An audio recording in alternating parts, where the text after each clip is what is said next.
I now give the floor to the distinguished representative of the Russian Federation.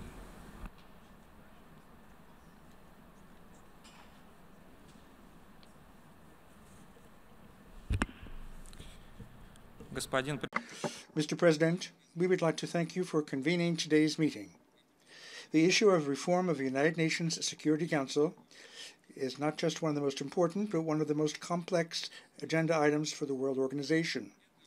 This is due to the fact that we're talking about a body which, pursuant to the United Nations Charter, bears major responsibility for maintaining international peace and security. We would like to commend the representatives of Luxembourg and the United Arab Emirates for their appointment to the position of co-facilitators of this reform effort. We believe that their activities will be based on principles of neutrality and maximum account taken of all member states taking part in the process. We'd also like to thank the representative of Georgia and the United Arab Emirates for the work done in this regard in the last session of the General Assembly. Mr. President, today's meeting lays the basis for discussion on a reform of the Security Council of the 73rd session of the General Assembly. This is not the first year that we've had such a discussion. There have been in all 14 rounds of international negotiations. Member states have somehow managed to make progress in the reform area. However, a universal decision, which might be satisfactory to a majority, is still not in sight. Approaches of the major players in the reform field continue to be different and even diametrically opposed. In such circumstances, we do not see any alternative to continuing in the course of the current session of the General Assembly a step-by-step approach in bringing closer together negotiation positions. Our position is a well-known one. Russia, as a permanent representative of the Security Council, notes the need of imbuing this body with a more representative nature, first and foremost through the developing states in Asia, Africa, and Latin America. However, efforts in this area should not have an impact on the ability of the Council effectively and efficiently to react to challenges as they occur. In this context, we are in favor of retaining the compact nature of the Security Council. Its maximum membership should not be more than in the low 20s. We find unacceptable any ideas which might lead to an impingement on the prerogatives of the current permanent members of the Security Council, including the institution of the veto. We should recall that this institution is a major factor which stimulates members of the Council to finding balanced decisions. The use of the veto, or the threat of its use, more than once has spared the United Nations of getting involved in dubious enterprises.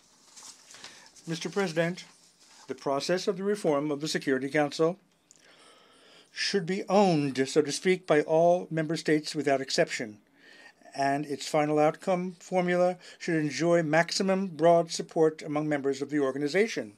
If we cannot achieve in this area a consensus, at any rate, politically speaking, we should guarantee support of a significant larger number of member states than the legally necessary two-thirds majority of votes in the General Assembly. We are convinced that reforms in the Security Council cannot be done only through an arithmetic manner, through the passing of models for a vote or for the receiving of the minimum necessary votes. As a result, there would hardly be any addition to the authority and effectiveness of the Security Council, and it certainly would not serve to strengthen the world organization. Quite the opposite. In this connection, we are prepared to consider any reasonable option for expanding the membership of the Security Council, including the so-called interim solution based on compromise, if this is based on the broadest possible agreement in the United Nations.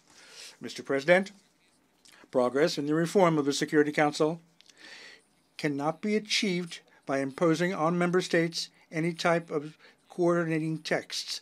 negotiation documents or any other agreed upon documents without the participation of all those in the process. The previous sessions of the General Assembly have shown the futility and danger of attempts of forcing through decisions in the reform area without taking account of the broad support of member states. Progress in the reform of the Security Council will depend on the political will of member states and their preparedness to achieve a reasonable compromise. We call upon all to follow this basic principle. We trust that the efforts of the President of the General Assembly and of the coordinators for negotiations will be designed, in fact, to give maximum support to the negotiations with the understanding that ownership in this process goes to all member states.